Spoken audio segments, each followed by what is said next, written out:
Olá, maravilhosos, tudo bem com vocês? Hoje eu estou com quem? Nada menos que um professor meu da faculdade, que honrar. Ah, tô até tremendo aqui, ó.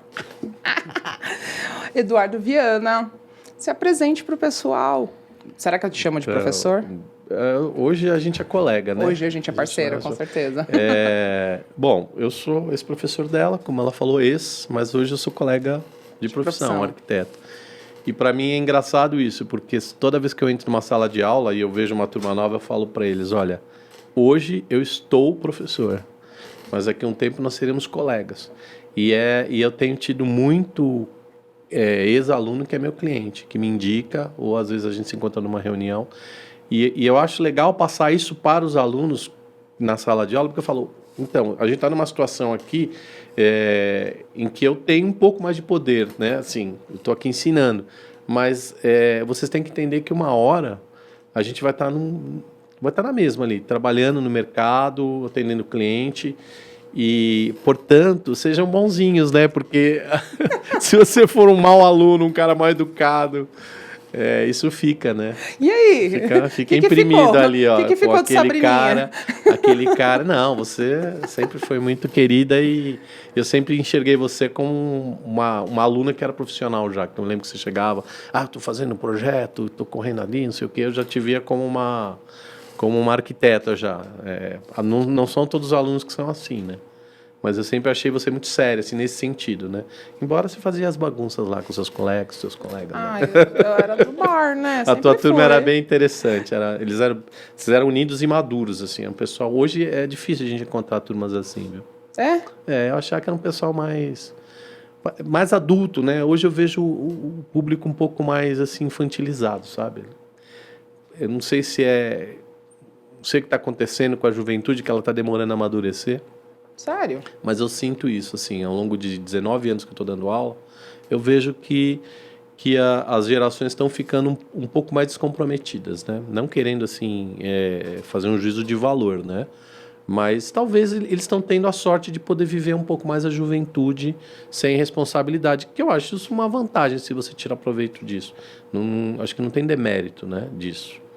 Mas eu acho que a minha geração também, eu acho que era um pouco mais sofrida, a gente tinha mais responsabilidade, tinha que correr mais atrás, tinha menos emprego. Acho que as coisas eram mais difíceis, por incrível que pareça. Era da Pode época parecer do que nanquim. não. Eu comecei com nanquim, normógrafo, raspar gilete no vegetal. E o desespero quando Nossa dava Senhora. erro. Dava erro eu no Não, AutoCAD. a gente fingia que não errava para não precisar fazer, né? Deixa assim mesmo, vai. Aí depois que o CAD é muito melhor, você copia do lado e faz tudo de novo, é muito mais rápido. Né? Então, acho que o projeto ganhou qualidade até por causa disso, né? As pessoas assumiram mais os erros. Não, vamos testar de outro jeito? Aí você vai e faz um projeto novo do lado, porque você já copiou a base, né? Sim. Agora, imagina fazer isso no manteiga, no vegetal, você tinha que refazer tudo. Raspar o que você fez de errado, raspar com gilete, né? Acho que muita gente que está assistindo não sabe o que era. Era uma gilete de barba que a gente raspava o nanquim no vegetal para poder apagar e desenhava em cima, não começava de novo. É insano, cara. Vocês estão no céu, É insano. Geração Z, né? Os novos. Os millennials também não sabem o que é isso, né? Uma manteiga. Só eu fiz a transição. Quando eu entrei na faculdade, a faculdade tinha dois computadores. Quando eu saí, estava tudo informatizado já. Eu fiz designer antes de arquitetura e eu fiz na manteiga, eu fiz no vegetal. Não, sim, mas como método didático, sim. Até hoje a gente usa os métodos gráficos para ensinar, sim. tradicionais, por uma questão de manejo e até para o computador não viciar o aluno, o estudante em algumas manias que às vezes o desenho à mão ele te libera mais, entendeu? Em termos de criatividade, enfim. Mas isso continua. Então, os alunos até reclamam um pouco. Pô, mas a gente tem que desenhar ainda, né? Mas tem que saber o que é um escalímetro. Exatamente. Não, desenha. Não faz mais manteiga. O manteiga com o nanquim não usa mais. Eu uso ainda. Você usa? Eu uso. Manteiga? Uhum. E normógrafo não, né? Não. Normógrafo, o povo nem sonha o que é um normógrafo. Não, mas eu faço a criação à mão. É porque deve ficar bonitinho, né? Não, na verdade, às vezes eu tô numa reunião com o cliente... Não, mas peraí, eu tô falando vegetal. Sim, eu uso. Jura? Eu tenho. Você é a única pessoa que eu conheço na face da terra que ainda usa vegetal. Eu tenho, sério. Caramba, eu uso manteiga. Fazer manteiga a e raiz. lapiseira. Manteiga e lapiseira. Eu tenho um kit que você vai, assim, ó, bonitinho. Vale ouro, né? Porque tá caro, a lapiseira, tá tudo um absurdo. O dia que eu resolvi começar a desenhar no CAD, eu falei, não, agora não tem mais jeito. Foi o dia que eu briguei com uma caneta Rotring, né? Que era de nanquim, 01, que era mais fina. Sim. E eu tentando fazer o traço e entupia. Aí eu peguei assim, destruí a caneta. Falei, agora chega, não tem mais caneta, tem que ir pro CAD, não tem jeito. E aí realmente eu me esforcei para ir pro CAD. Quantos anos faz isso? Faz bastante tempo. Acho que é melhor a gente deixar essa informação em aberto. Porque você, gente, faz bastante tempo. Eu nem fiz pergunta porque já tá rolando um monte. Mas assim, pra caramba. A gente começou e o Eduardo comentou que ele já tá no Revit. Eu ainda tô no CAD e eu desenho linha a linha. Até o 3D eu faço linha a linha, não tem problema nenhum, eu acho. Eu uso o CAD ainda também. Às vezes, para eu fazer um croquis, assim, eu começo no manteiga, vou pro CAD e depois eu faço o acabamento no Revit, entendeu? Que é mais rápido. Que é mais rápido, porque aí já não é a ideia, né? É o acabamento mesmo. Sim. Mas eu acho que não tem problema nenhum. Eu acho inclusive, que o desenho à mão, ele ainda é super válido. Você fazer o projeto, desenhar com croquis à mão, acho que é insubstituível. Eu gosto de fazer a perspectiva falando com o cliente. Isso eu acho que... Mas isso é método, né? Cada um tem o seu. Eu acho que não existe uma regra hoje em dia.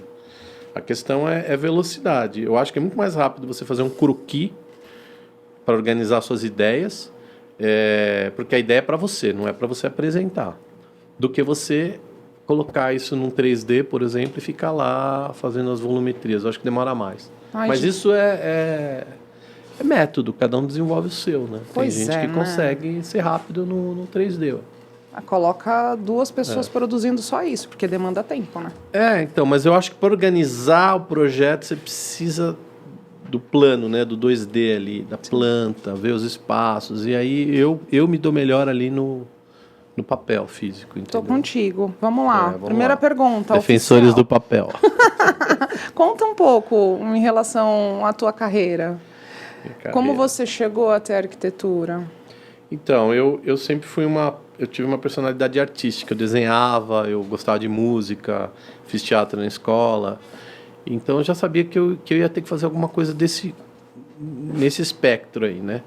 E aí, eu fui fazer um curso de desenho e eu queria comprar um contrabaixo, porque eu tinha uma banda e eu não tinha dinheiro. Meu pai falou, não, vou comprar contrabaixo. Se você quiser, eu te pago um curso de desenho técnico. Aí fui fazer o curso de desenho técnico de arquitetura, né? Porque se eu fizesse um curso de desenho artístico, eu não ia conseguir trabalhar, né? Fui fazer arquitetura, achei legal, gostei, me identifiquei. Arrumei logo, no próprio curso, arrumei estágio, trabalhei os meses que eu precisava, comprei minha base, parei de trabalhar. Eu não precisava trabalhar, mas enfim, também não tinha dinheiro, né? Porque o meu sonho era tocar. Mas aí, nisso eu percebi também que quem ganhava a maior parte dos ganhos do trabalho era o arquiteto, porque ele assinava, né? E na época tinha o desenhista, o projetista, que era assim, ganhava muito bem um projetista. Não tinha essa figura do estagiário cadista, por exemplo. O cara tinha anos de prancheta e geralmente um bom escritório de arquitetura tinha grandes projetistas. Eles praticamente faziam tudo, era tudo ali na prancheta. Enfim, mas quem ganhava era quem assinava. Então eu falei, bom, acho que o negócio é fazer uma faculdade, né? Ser o profissional. Mas eu já sabia desenhar. E aí eu optei por arquitetura, porque tinha todo essa coisa artística. De repente, se desse certo a música, eu já estava ali no meio também. Se podia fazer cenografia. Mas eu acabei indo para a área mais técnica mesmo, porque eu tive que trabalhar. Tive filho cedo e tive que arrumar emprego durante a faculdade. E aí a realidade mudou. E a coisa virou brincadeira de adulto, né, na verdade. E aí eu já estava na profissão e as coisas foram acontecendo, assim. Fui para um determinado trabalho, eu aprendi a trabalhar nessa área de restaurantes, porque eu arrumei um emprego nessa área. Eu achei uma área interessante que eu não conhecia. E aí eu acabei ficando na área, né? Mais como solução para a questão de trabalho, porque sempre teve trabalho, entendeu? Eu queria ser arquiteto de concurso, né? Aquela coisa que a gente tinha na cabeça, Niemeyer, Paulo Mendes da Rocha. Mas aí essa área foi se abrindo para mim e eu fui ficando. Mas tudo bem. Quanto tempo demandou aí você? Demandou muito tempo. Ele não quer falar tempo, gente. Eu tô tentando esmiuçar. Olha, pra você ter uma ideia, eu fiz o curso de desenho de arquitetura com 15 anos. Ontem. Né? Ontem. Então, eu posso dizer que isso fazem o quê? 30 e 35, um pouco mais que isso. Faz bastante tempo. E aí eu fui trabalhar com essa coisa de cozinha industrial, de restaurante, desde 94, 95. Então já está fazendo o quê? 30 anos, né? 30 anos que eu estou nesse mercado aí que eles chamam de food service, né? Que a gente trabalha com restaurante e tal. Mas desenho mesmo já tem quase 10 anos a mais, então já quase 40 anos. Mas quando você... Eu tenho 54, eu comecei com 15, quase 40 anos. Todas as datas aí. Pronto, vai. Mas eu não faria outra coisa, eu sempre gostei de arquitetura. Teve um processo, você fez outras coisas para se identificar em projetos... Não. De restaurante, de Eu hotel. fui trabalhando. Você pegou tudo? Não, as coisas vão acontecendo, e aí você vai, na vida é muito curiosa, você vai pegando os momentos, tem coisas que você, ali você se depara na tua frente, e você não sabe naquele momento por que está acontecendo isso, mas lá na frente você entende, né? Porque você junta isso com aquilo e acaba virando alguma coisa, entendeu? É os famosos limões, né? Sim. Vai aparecendo os limões, no final você faz a limonada, a caipirinha, enfim. E aí você foi conciliando, se identificou na área. E aí eu sempre achei muito legal, eu admirava muito, eu tinha professores que eram grandes arquitetos na faculdade, né? E eu falei, pô, esses caras são fodas, são grandes arquitetos e dão aula, então eu falei, puta, acho que é legal, acho que deve ter alguma coisa a ver, né? E eu venho de uma família de professores, né? Então eu só não queria, como profissão final, ser professor. Sim. Mas eu sempre tive essa admiração por lecionar, né? E aí eu resolvi fazer mestrado, porque eu falei, vou dar aula também, eu acho que é legal o contato com a academia, né? E aí acabou tudo acontecendo, né? E hoje eu sou professor universitário até hoje, e pretendo me aposentar assim, porque eu gosto. É uma coisa que me dá prazer dar aula também, entendeu? Em contato com os jovens. A gente aprende muito com o aluno, com a pesquisa que a gente tem que fazer para a gente preparar as aulas. As tecnologias mudam, então você tem que estar sempre se renovando. Né? Então você leva tranquilo a relação de ter o escritório, atender, que é grande demanda que você atende, né? Você faz... Eu já diminui bastante minha carga horária. Talvez em algum momento eu tenha que tirar uma licença, tal, se aparecer... Dependendo de como as coisas vão... Tem alguns projetos aí que vão acontecer que não são só na área de arquitetura, que talvez eu tenha que dar um tempo, mas se eu conseguir conciliar, eu vou continuar conciliando. É porque fazer um restaurante, uma cozinha industrial, não é para qualquer um. Ainda dá aula. Eu gosto, eu tenho tempo. Na horas vagas a gente vende amendoim no semáforo também, não, brincadeira. Enfim, mas é isso, a vida foi levando e a gente foi ficando, né? Mas a arquitetura, eu faria tudo de novo, eu amo a arquitetura, eu gosto muito, é uma profissão do caralho, assim, né? Vai fazer o pi? Não. Não, é isso aí, eu amo também nossa profissão. Eu acho que a arquitetura é um modo de vida, não é uma profissão, acho que a gente se veste em um determinado momento na vida. Eu vou ser arquiteto como pessoa, não como profissão. Sim. Tem um olhar diferente, tem uma forma de enxergar o mundo diferente, eu acho. É quase que uma seita, entendeu? Nossa, eu nunca olhei por esse prisma. Peraí, uma seita. Quase que uma seita.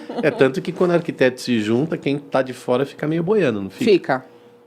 Já levei uma galera que está atrás das câmeras aí, nos eventos. O que eu estou fazendo aqui, gente? E quando você senta num restaurante com um mortal, vamos chamar os que não são arquitetos mortais, e aí você está conversando com a pessoa, você começa a olhar pro detalhe da sanca do forro, aquilo começa a te incomodar, mas você não vai falar para a pessoa, você não vai achar que você é louca. Né? Nossa, eu tô vendo o tubo de saída de dreno do ar-condicionado, né?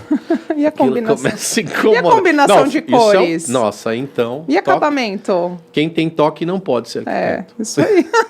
E me fala, em relação a professor, perante as gerações, né? Você deu aula para mim ontem, hoje você dá para outra geração. Você viu que eu fui fofa.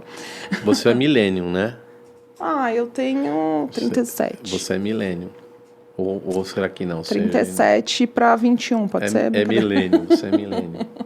Hoje é que eu tô dando aula pra geração Z, né? Isso, como que é a diferença? Tô descobrindo ainda. Não, as diferenças são gritantes. Para mim já era difícil. Eu sou um boomer, né? Então, já era difícil o millennium e o Z, assim, eu ainda tô interpretando. A gente precisa de apoio psicológico para interpretar. Todos com o celular na mão? Nossa, eu tenho 2 filhas, uma que é millennium e outra que é Z, né? Uhum. E eu entendo um pouco por elas. Mas, bom, as 2 têm celular na mão. Uma foi criada com o PC, né? A outra só com o celular. Porque o celular já tinha todos os recursos do PC e muito mais, né? Mas é diferente, mas assim, até como profissionalmente falando, a gente precisa saber interpretar, né? Tem casos aí de projetos que a gente fez que a gente precisa entender a expectativa do cliente, né? Vou dar um exemplo. Você faz um restaurante super bacana, assim, que se pegar um boomer, você colocar um totem para você fazer uma escolha, o cara vai se sentir ofendido. Sim.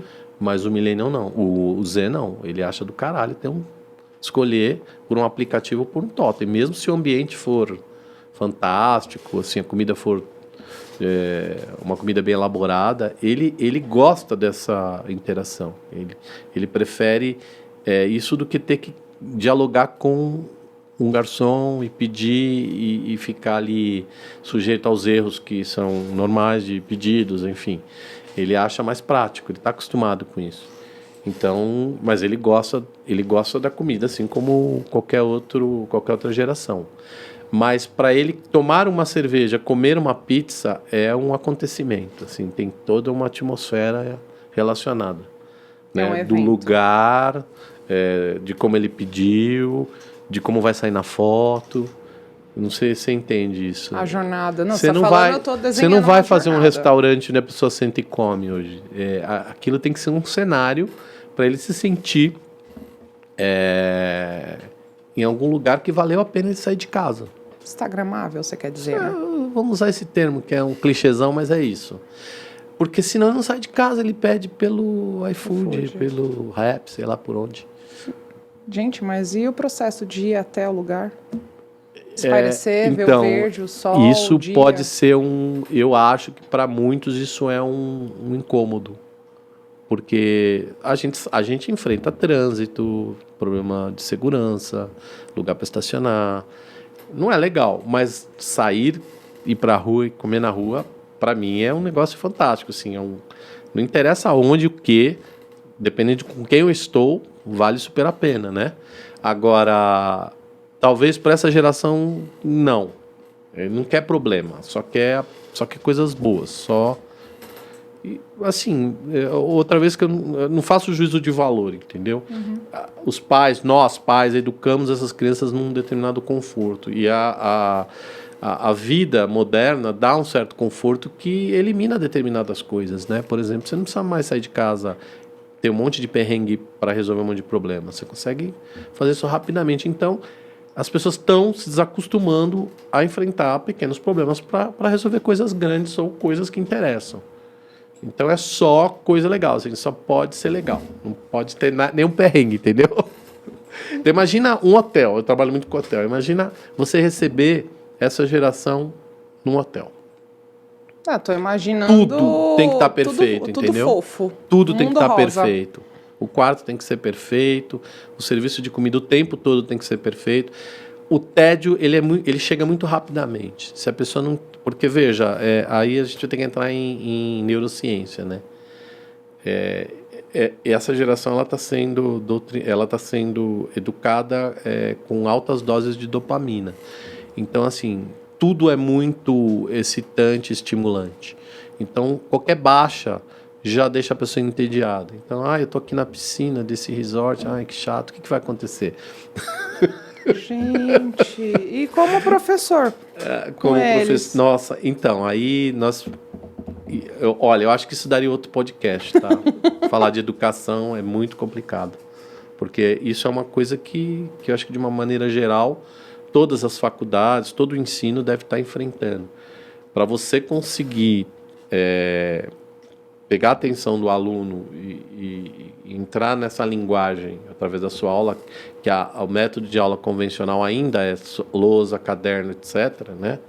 Embora a gente coloque alguns elementos mais, vamos chamar assim, disruptivos, né? Mas é difícil você chamar a atenção, prender a atenção. Eu não tenho expectativa. Eu tenho o meu método de aula, eu faço a aula cortada, então 20 minutos eu vou conseguir a atenção deles, 20 minutos eu não vou conseguir. Então nesses 20 minutos eu dou uma atividade que eles ficam lá com eles. É um pomodoro? É tipo um pomodoro, exatamente, só que não são 5 minutos, eles não vão aceitar 5 minutos de intervalo.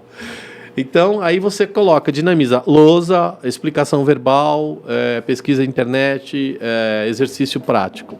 Você tem que ir. Se passar muito num determinado tempo, o pessoal começa a dormir, começa a conversar, começa a olhar celular, eles desfocam total. Nossa, mas a disciplina, ela é tão pesada. Eu falo Sentido. como... que são 5 anos. Tem que se dedicar. Nossa, se dispersar, eu só conseguia dispersar no bar, com todo respeito. Depois da aula. Mas veja, nós somos educados de uma maneira, vocês de outra, eles estão sendo de outra. A gente precisa entender também, não é uma coisa que a gente tem que aqui... Se adaptar, né? Não é uma coisa que a gente tem que condenar, tipo aquele papo de velho. No meu tempo era melhor, porque agora tá tudo errado. Eu não penso assim, não. Acho que cada geração tem o seu momento, a sua forma. Agora, a gente como profissional, a gente precisa entender as pessoas, a gente lida com as pessoas. Então, a gente precisa fazer essa leitura de uma forma pragmática para poder... atender o projeto, seja de uma arquitetura de interior, seja de um próprio edifício, ele tem que compreender como que as pessoas vivem, né, para poder adaptar, trazer um bem-estar para essas pessoas nesses ambientes. Então, acho que a gente precisa entender, a gente precisa compreender, né, e precisa fazer isso é que é legal de ser professor, tá? Se eu fosse uma pessoa que não tivesse contato com os alunos diariamente, eu teria muita dificuldade de entender essa geração. Mas eu convivo com eles. Então, para mim, é uma coisa que é natural. Por exemplo, você vê um monte de aluno com um pendrive na boca, assim, no meio da aula. O que eles estão fazendo? Fumando. Ah, tá. Meia hora. Tem colega meu que não sabe. Acha que o aluno tá com o pendrive na boca. Sério? E é um pendrive pode, mesmo. mas não pode. A gente fala, não, pessoal, por favor. Gente, o senso. Eu sempre tenho uma cordialidade e uma amizade com os meus alunos, porque foi o que eu te falei. A gente é professor hoje, mas amanhã a gente é colega. E eu recebo muito cliente meu, é arquiteto, que me contrata porque eu sou especializado num assunto. Então, ele me contrata tal. Então, assim, eu sempre tenho uma conversa, procuro ter uma conversa adulta com o aluno. Eu falo, olha, eu não vou nem falar para você que isso faz mal, mas aqui não é o lugar certo. Eu sei que você acha que eu não sei que você está fumando, mas eu sei. Gente, o senso, a falta de senso. É o VAP, né? Não, eu fiquei imaginando assim, numa reunião com o cliente. Não, então. Então, Bom, tem cliente vamos o briefing. Tem cliente lá. Que faz isso, né? E se acostuma que os seus clientes da geração Z vão fazer bastante. Tá bom. E você vai falar o quê para ele? É teu cliente? Não pode. Não, agora, para o aluno, a gente fala, não pode. Não, vamos ser fofo, né? Tá bom, tudo bem. O que eu digo é o seguinte, faz mal, tá? Assim como o cigarro normal, mas eu acho que cada um é dono do seu próprio corpo, escolhe as suas formas de se divertir. Agora, na sala de aula, acho que não é adequado, né? Não fica legal. Assim. Até uma respeita pelo... Eu tenho receio, sabe por quê? Você não percebe. Exatamente. Aí você não sabe. Você já fumou 3 maços. Mas a gente sabe, assim, e a sacanagem, assim, pegar um professor que é mais velho, eles acham que a gente não sabe o que é aquilo, né? Eu sei, óbvio. E sabe o que é curioso? Do lado das escolas, sempre tem umas lojinhas de... Incrível, né? Sério? Gente, eu tô desatualizada, tô me sentindo velha. Umas 2 tabacarias lá do lado de onde eu dou aula, assim. Não é tabacaria, né? Vende Como que é o nome da... O pessoal vai levar na narguilha daqui a pouco. Tem também nesses lugares. Não, na sala de aula não dá porque é grande. Mas isso não é uma espécie de narguilé compacto? Você pensa bem. Tem sabor, cheirinho. Meu Deus. Mas enfim. Tudo bem. Tá, até me perdi aqui, gente. Ó, para quem contrata o arquiteto, o que pode esperar dessa nova geração? O que você acha? Eu acho que enfim, para quem contrata, o que pode esperar dessa nova geração? Eu acho que tem, assim como a nossa, tem bons profissionais medíocres e profissionais péssimos. Eu acho que esse padrão nunca vai mudar, tá? O que eu acho é que eles são muito mais objetivos, assim, e são impacientes, são muito mais rápidos, né? A velocidade das informações. Só que aí eu falo para eles como jovens e futuros profissionais. A arquitetura é uma profissão que a arquitetura é construção, tá? Podem falar o que for. Um cliente não te contrata para você entregar um papel para ele. Então eu sei que a gente tem todo um método de representação que é planta, 3D e tal, mas não é isso que o cliente quer. O cliente quer o espaço pronto. Tá? Então, se você não é capaz de fazer um bom desenho e traduzir isso para o espaço, para a construção, e aí quando chega na construção, é realidade, não é eletrônico, não é inteligência artificial, não é 5G, é o pedreiro que pega ônibus, que leva a marmita debaixo do braço, né? Com todos os problemas da cidade, uma enchente do dia, o sol escaldante, ali é a realidade. Então a gente vocês precisam, né, tanto nós arquitetos como as gerações que virão, precisam entender isso, compromisso com a construção, com a realidade. Como que o que você desenhou vai ficar pronto? Como é que é isso aplicado de fato? É isso que o cliente quer, esse resultado, o espaço pronto. Então é isso que eu digo, vão precisar em algum momento largar o celular, né? Largar esse mundo eletrônico e pé na obra, né? Pé em cima da areia ali, botinha de obra. Mesmo que não seja especialidade, precisa entender o que é esse outro lado e saber as limitações do tempo. Para você concretar uma peça estrutural, ainda é 28 dias de cura. Eu já tive problema com o cliente por causa disso. Ele não entendeu. Falei, por mais que a gente apresse a obra, eu preciso curar o concreto dessa fundação, depois desse pilar, etc. Não tem? Posso fazer milagre. Eu sei que a informação vai muito mais rápido pela internet, enfim. Mas no canteiro de obra, fazer uma forma, concretar, desformar, esperar curar, não mudou ainda.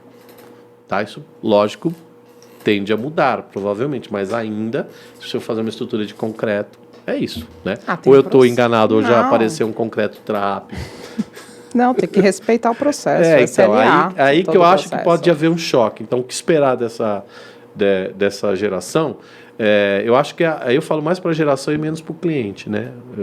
Eu acho que a geração tem que ficar preocupada um pouco com esse contato também físico da realidade. Isso é importante. Eu vejo, eu não, assim, distante, tá? Não estou tão próximo, mas o contato que eu tenho com o pessoal é que eu vejo poucos estágios, pessoal já saindo da faculdade, já querendo ter seu escritório.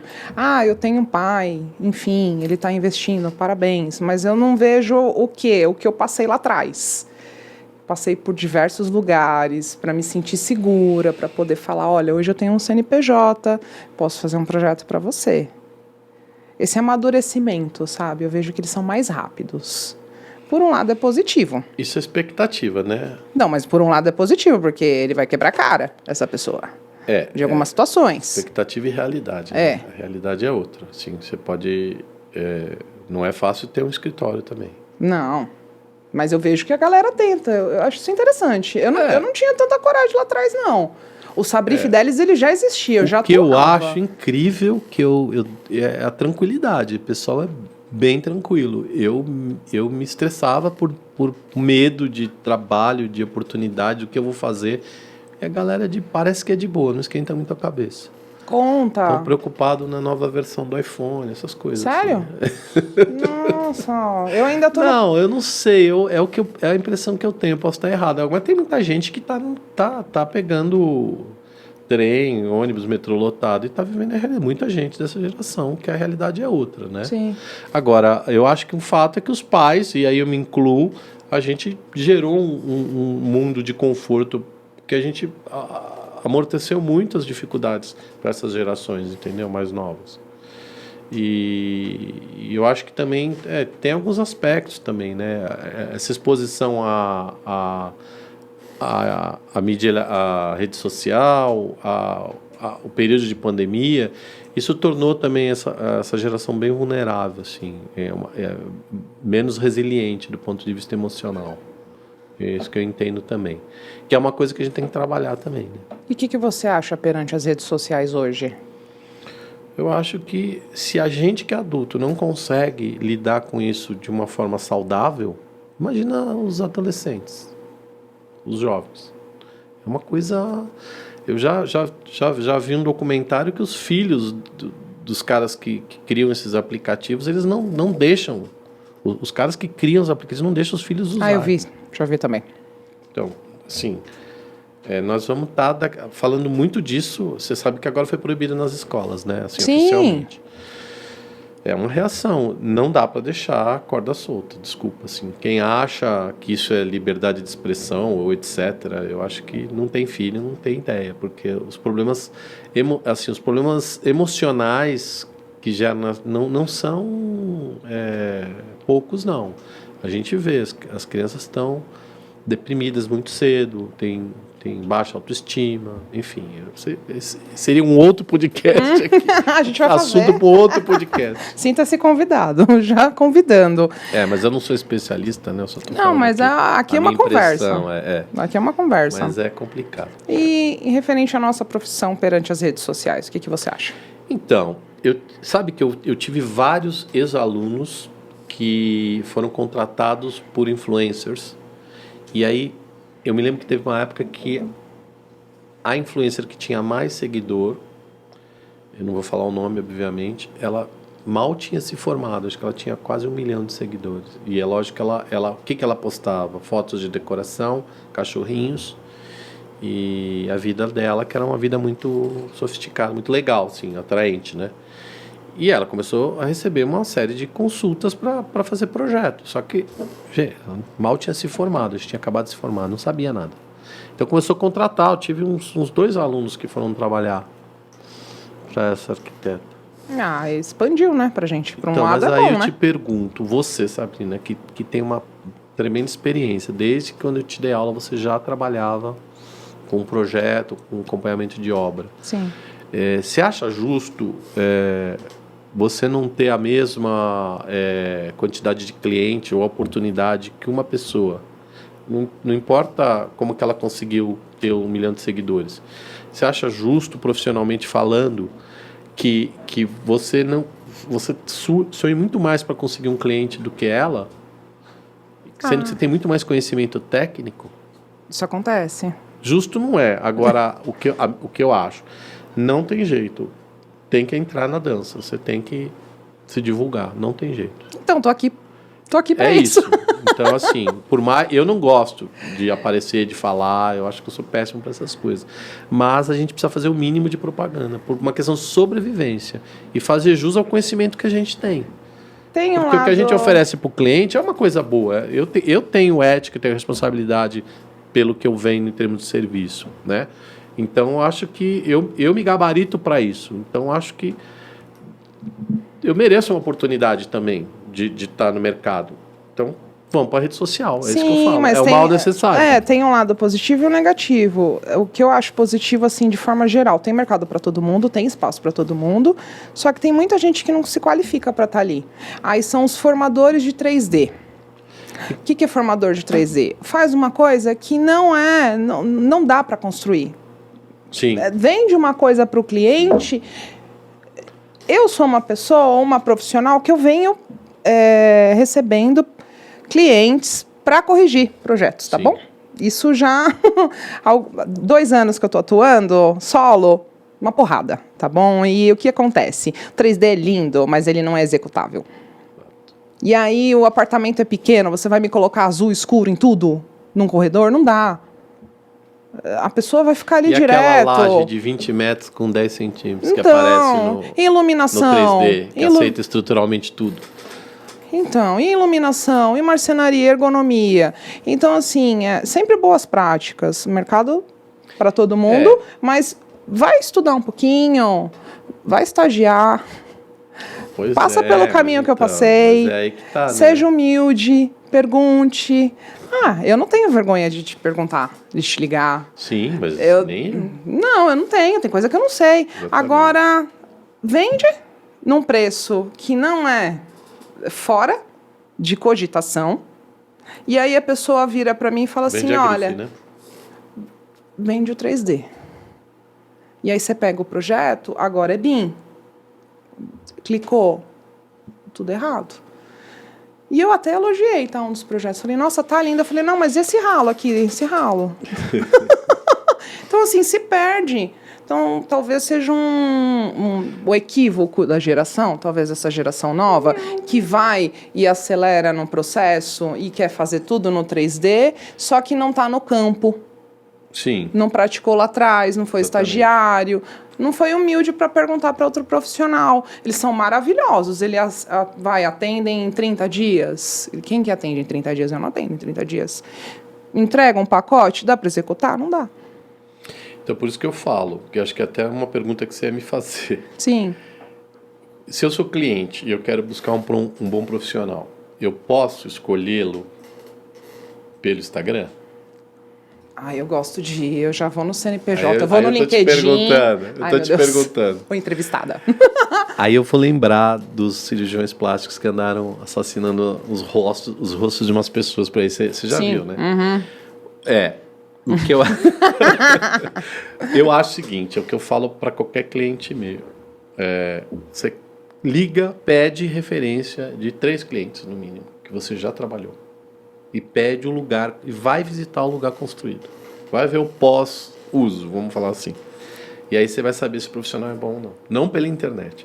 Você vai encontrar profissionais bons na internet, né? Sim. Mas para você ter certeza do que você está fazendo, você fala, não, tá bom, então faz o seguinte, me passa o contato de 3 clientes seus, que você tenha feito o projeto, que a obra está pronta há um determinado tempo, 6 meses, não sei. Pelo menos uma com 6 meses. E vai visitar, ver como é que ficou. Pergunta pro cliente, foi legal o projeto? Foi legal a sua experiência com esse profissional? O cara fala, não, foi o cara super bom, atendeu. Nossa, 100%. Vai nessa. Isso é raiz. Tá certinho. Não é isso, cara. Pode até procurar pela internet. Pode até procurar pelo Instagram. Mas vai olhar. Assim como eu falo isso para pedreiro também. Nossa, pedreiro é osso. Pedreiro, marceneiro, né? A gente fala, pede referência. 3 clientes, dá uma ligadinha lá. Às vezes você não tem tempo, dá só liga. Fazer uma pergunta nova. Gente, a gente fez diversas perguntas aqui, eu tô pulando todas. Você tá com tempo, né? Espero que esteja. Fala pra mim o que você acha de projeto executivo sem levantamento. Você disse, mas você está falando especificamente, não é de uma obra nova? Sim. Uma reforma? Não, a pessoa foi no Instagram, contratou o arquiteto do Instagram. Sim. Fechou o projeto executivo 3D sem levantamento em loco. O que você acha? Eu acho difícil dar certo, né? Então, esse caso que é um dos casos que eu estou cuidando. Outra coisa que eu acho que é muito louco, mas quando você vai num lugar, seja qual projeto for, você vai num lugar, a tua impressão sobre o lugar muda totalmente e influencia demais o seu projeto. Tipo assim, eu tenho aqui um terreno em Indaiatuba, mas você não precisa vir aqui não, me passa um orçamento, faz o projeto daí, por exemplo. Ou o arquiteto mesmo falar, eu não vou aí, porque fica mais barato. Me manda foto. Cara, quando você vai num lugar, a tua impressão, ela é incrível. Às vezes você enxerga a relação, falando de um edifício, de uma casa, você enxerga a relação dos vizinhos, às vezes o vento, a visual, a atmosfera do lugar muda totalmente. Eu acho que te dá muito mais alicerce para você projetar. E um espaço também. E outra coisa técnica, né? Eu sou esse cara. Com todos os meus anos de experiência, eu sou o cara que eu vou e meço absolutamente tudo numa obra, antes de fazer um projeto. Eu meço tudo, tiro diagonal. Por quê? Porque eu cansei já na minha vida de refazer projeto e no caso de um projeto de uma cozinha industrial, para você ter uma ideia, as peças são de inox, tem a medida certinha. Se um pilar entrar no meio ali, ou se o ângulo estiver errado, a coisa não fecha. E aí você tem um problema lá na frente, né? Então, preciso saber o que tem para fazer em cima do que tem. Então, eu sou essa pessoa, o louco da medida. Eu também sou. Ontem eu passei 4 horas numa Pois obra medindo. Eu prefiro, me sinto bem mais seguro de estar fazendo um projeto a partir de um levantamento bem feito. E às vezes eu mesmo vou fazer. Quando tem que ir longe, eu faço. Então, mas aí é que é a questão. Porque você vai mandar a pessoa lá, pega avião, fica lá um dia, paga hospedagem, aí volta. Mas você não tirou a diagonal aqui, como é que é o ângulo? Esqueci. Vai mandar de volta? Não dá. Então eu vou e eu faço, entendeu? Você viu um negócio interessante? Então, acho que já tem sensores que tiram... Tem empresas que fazem levantamento 3D todo, né? É meio caro, sim. São empresas que só fazem isso. Não, tem você coloca num tripé e faz a medição. Então, mas esse aparelho é caro, assim. Eu tô namorando Quem ele. tem esse aparelho vende o serviço de levantamento. Eu tenho a treina eletrônica que já me ajuda bastante. Eu também, mas assim... Mas se for precisar de uma coisa muito grande, detalhada, aí realmente vale a pena você contratar uma empresa que faça isso para você. Sim. Ele já te dá tudo em DWG, acho que Revit, não sei. Então, mas voltando à questão do levantamento em loco... Não, é essencial, fundamental. Então, essencial, mas é aquilo que você falou, deles saírem da toca, ir para a rua, ir para a obra. Então, mas às vezes o cliente não quer pagar o serviço, né? Porque você tem que cobrar. Eu sempre falo, tem que cobrar tudo. Você tem que cobrar o teu deslocamento, você tem que cobrar a tua hora. Aí você passa para o cliente e não quer pagar. Então, assim, se você falar, não, você quer me mandar o levantamento, eu faço com as informações que você... Beleza, só que vamos deixar bem claro os riscos que você corre com isso. Não vai ser responsabilidade minha. Interessante sua visão. Isso eu sempre falo, até para os meus alunos, olha, tudo que você não for fazer, você precisa deixar bem claro e colocar os seus limites técnicos de responsabilidade. Porque o cliente, ele tem essa coisa, assim, eu não estou demonizando o cliente, mas eu entendo, cada um tem um lado. A gente é cliente também para outras coisas, né? Mas assim, ele quer pagar o menos possível. Ele quer um serviço que tenha uma qualidade, ele quer qualidade, preço e tempo, né? Que esse tripé não existe. Mas ele não quer pagar muito caro também. Então, às vezes, você começa a eliminar etapa e custos de deslocamento. Desde que você deixe isso bem claro, fala, olha, se der algum problema, eu não vou poder me responsabilizar. Deixar explícito. Você tem que compartilhar responsabilidades, não só prejuízos, né? Nesse processo que eu participei, que eu estou participando, na verdade, não tem nada falando no contrato desse profissional. Ele simplesmente falou, olha, se você quiser que eu vá fazer a medição depois, já entregue o pacote, eu cobro pela visita. Sim. Mas ele não sinalizou lá atrás. Ele pegou o caderno de entrega de chave e fez o projeto ali em cima. Eu acho que aí precisaria deixar... O que é combinado não sai caro. Não sai caro. Com certeza. E aí a experiência é importante, né? Na faculdade, às vezes, a gente não aprende isso, né? É só as porradas aqui. Não, bicho. Queria... Eu dei muita cabeçada também, viu? Ainda dou até hoje. Hoje bem menos, mas a gente sempre às vezes acaba... Na faculdade poderia ter uma matéria de empreendedorismo, de oratória... boas práticas, de ética. Sabrina, pensa a quantidade de disciplina que você teve. Você quer criar mais disciplina? Não.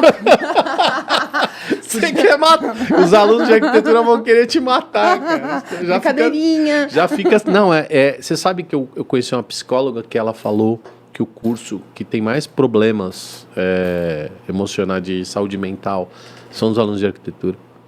Que é o curso de todos que demanda mais horas fora da faculdade. O último ano eu larguei trabalho para me dedicar. Eu achava que tinha sido só o meu e os meus alunos, mas ela falou que não, isso é no mundo todo. É geral. É geral, é o curso que mais demanda do aluno tempo fora da sala de aula. E é o que tem mais trabalhos manuais. e que isso cria uma sobrecarga, uma ansiedade, enfim, uma série de... Mas vamos lá. Sua opinião sobre a arquitetura no Brasil?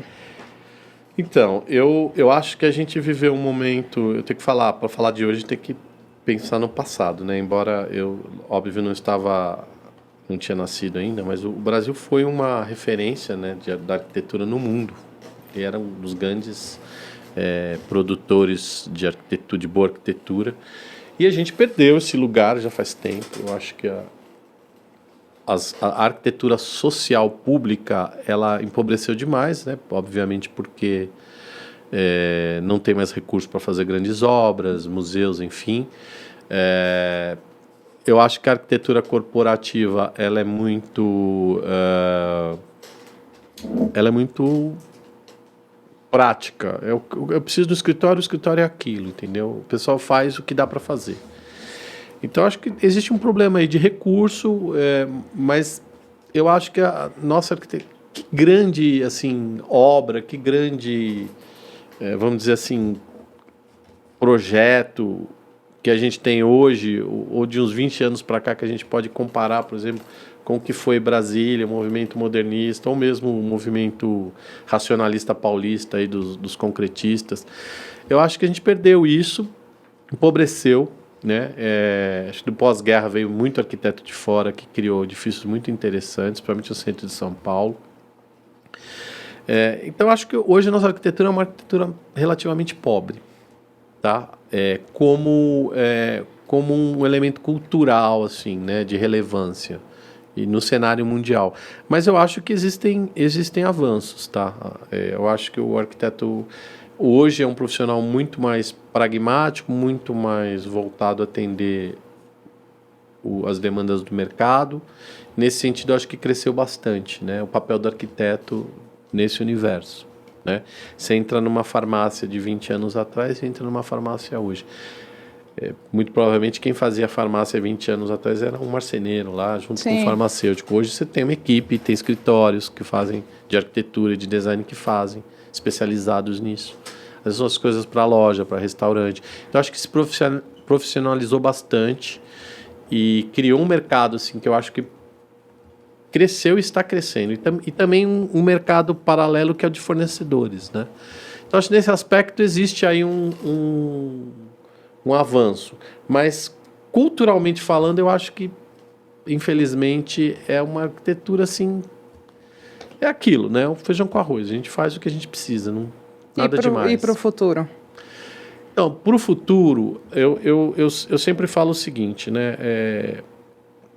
Na década de 30, final da década de 30, os americanos estavam construindo o Empire State Building com steel deck, tá?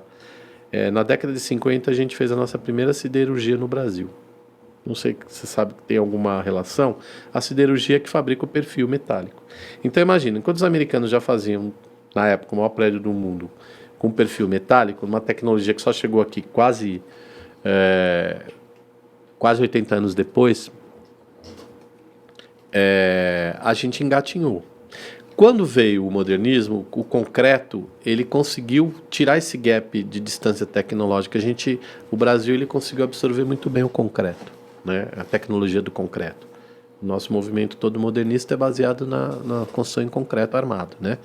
Então, acho que aí a gente conseguiu recuperar uma certa distância tecnológica, mas que eu acho que a gente está perdendo de novo.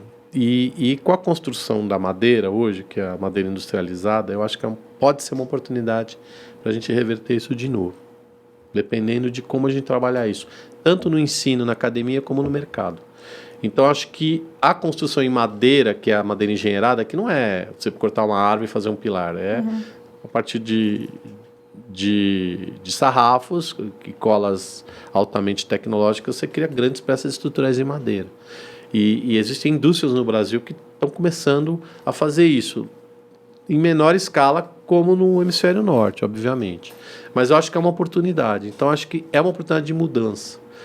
Até porque a gente tem muita matéria-prima, a gente tem muita área para plantar madeira.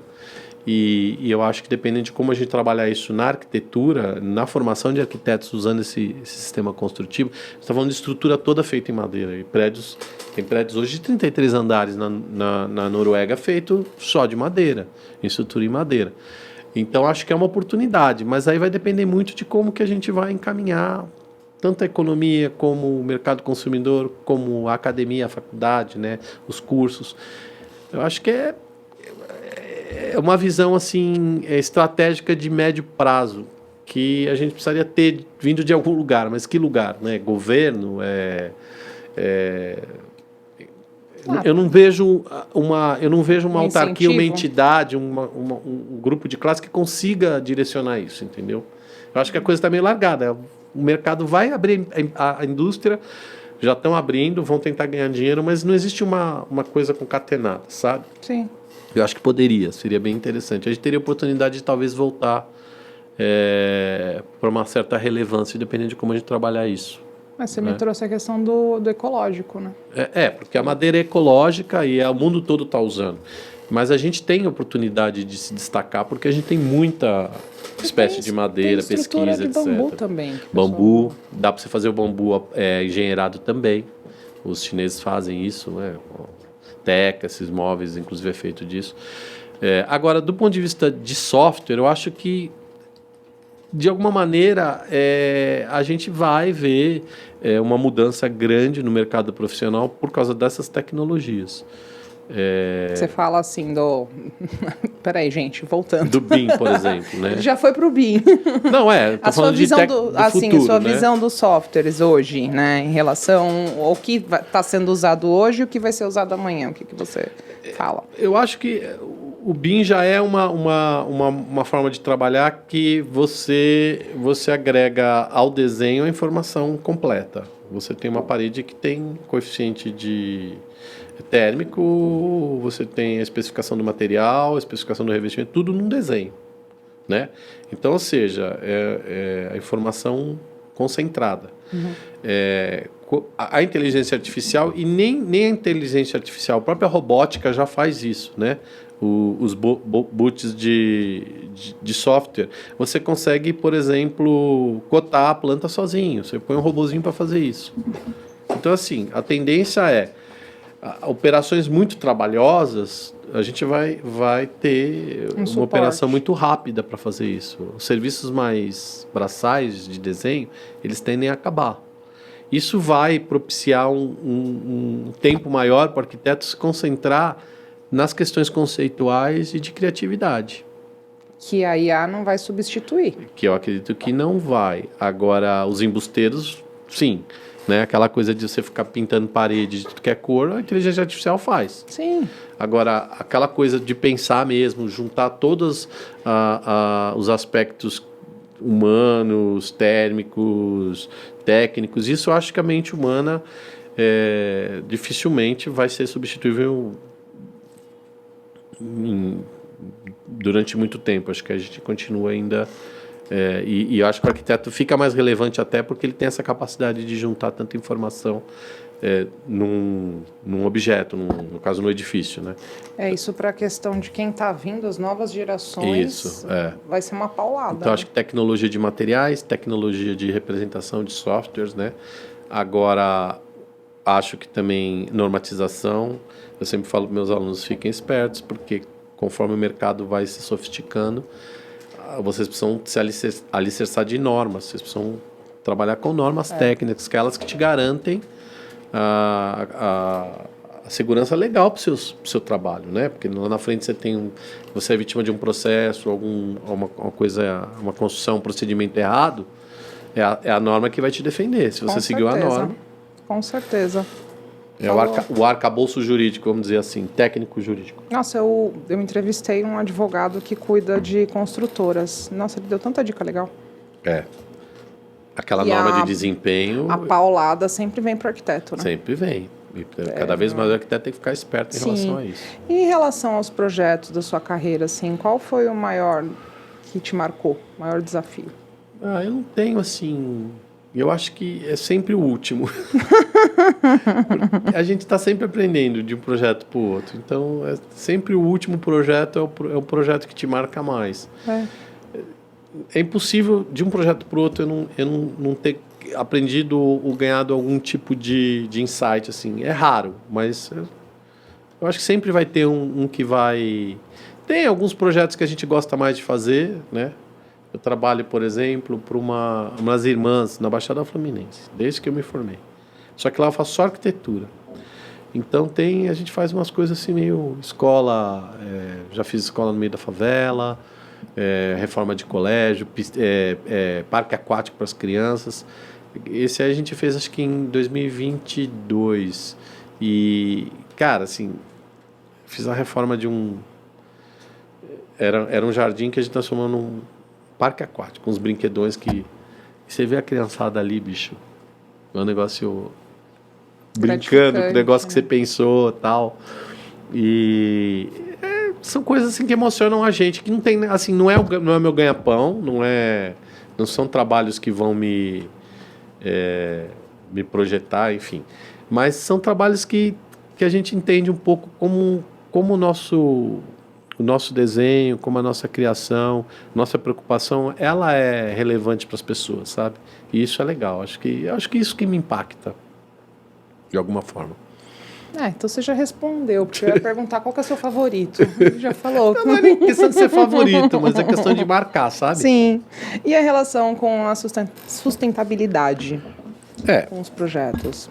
Eu acho que é o que eu sempre... eu gosto de dizer o seguinte, né?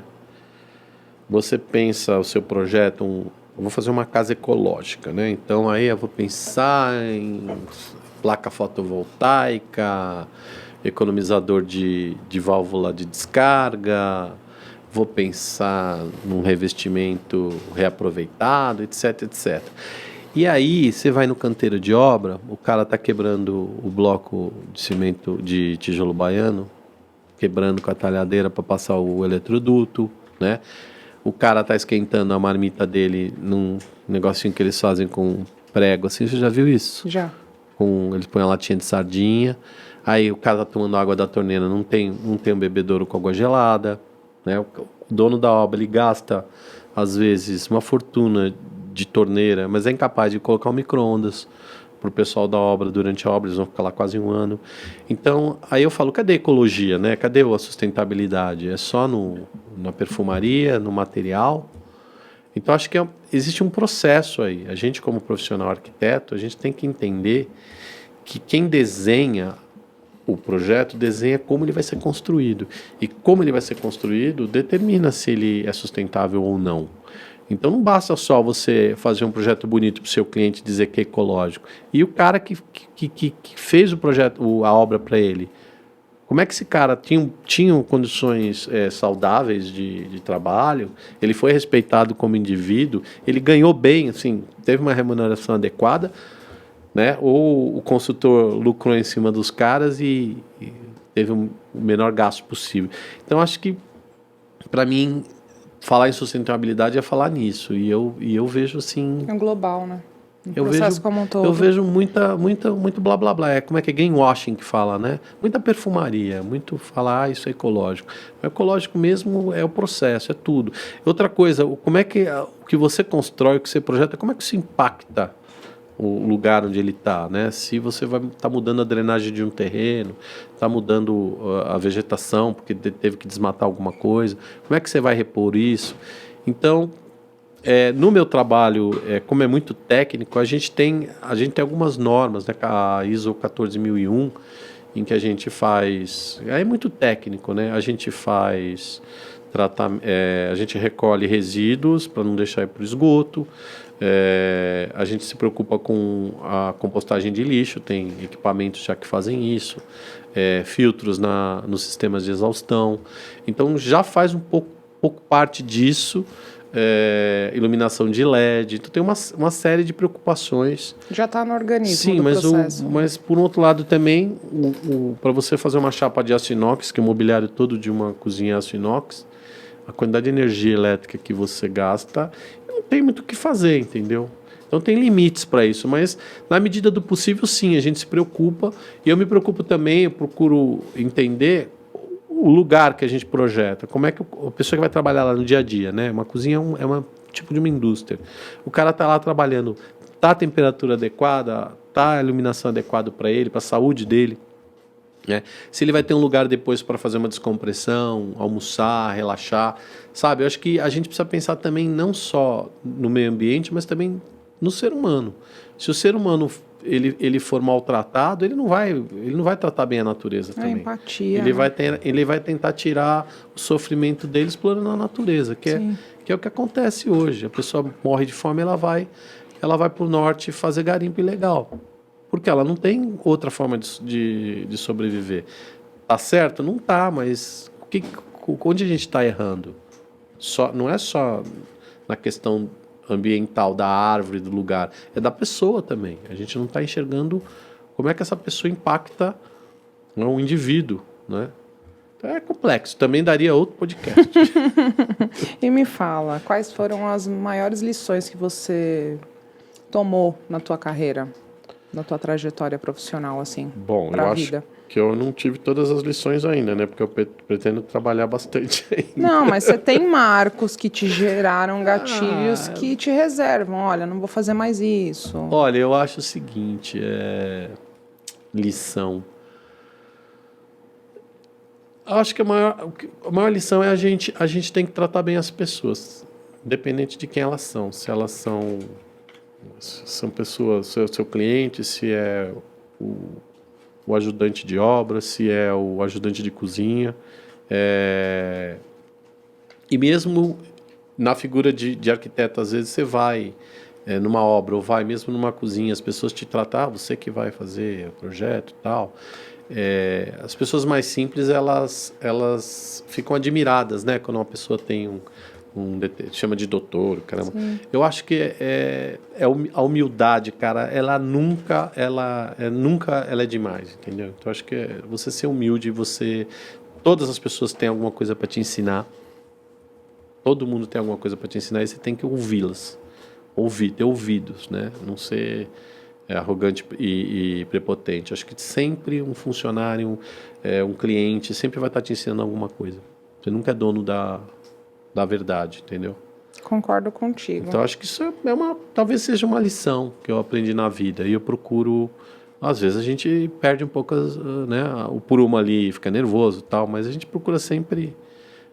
eu procuro sempre estar ouvindo as pessoas, né? De alguma maneira. E tentar entender o lado delas, né? Acho que é isso. A gente é um pouco de psicólogo, né? Muito. É um pouco, eu fui fofa. Muito psicólogo, lado, assim. Né? E fala pra gente um conselho pros novos profissionais. Serem humildes. Saiba perguntar, né? Olha, não tenha vergonha. Você sempre vai aprender com um mestre, com um pedreiro, tá? Não estou falando para você... tem um caso também que se você não demonstrar... não se impor de alguma maneira como liderança, você perde o respeito ali no processo. Mas eu acho isso, você tem que ouvir as pessoas, você tem que nunca achar que você sabe tudo, né? E eu acho que procurar ser ético, né? Uma coisa que não está muito na moda, mas não fazer com o seu cliente ou com o seu colaborador ou com a equipe de obra, não fazer com eles aquilo que você não quer que façam com você. Adorei. E uma dica, livre, agora fala pra câmera. Dica, tipo, livro? Um livro, filme, uma viagem. Eu trouxe um filme que eu acho que 2 filmes que vocês deveriam assistir. Um que chama Lot in Bauhaus, que eu acho que tem no YouTube, que é a história das mulheres na Bauhaus. Eu assisti, é maravilhoso. É maravilhoso. E acho que tem tudo a ver com a profissão de arquiteto, né?